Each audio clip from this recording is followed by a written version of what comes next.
বিসমিল্লাহির রহমানির রহিম 2025 সালে যাদের ট্যাংরা মাছের পোনা অথবা রিনু লাগবে তারা আমাদের সাথে যোগাযোগ করতে পারেন। আমরা আজকে প্রথম ইনজেকশন করছি ট্যাংরা মাছ।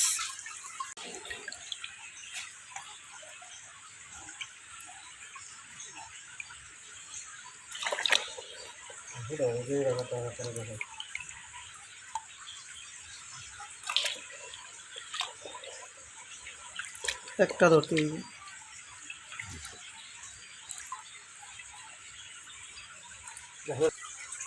প্রথম ডেলিভারি মঙ্গলবার দিন রাত্রে পড়বে।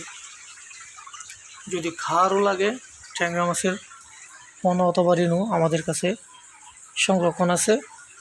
আমাদের স্ক্রিনে দেওয়া নাম্বারে যোগাযোগ করে ট্যাংরা মাছের পোনা ও রিনু নিতে পারবেন।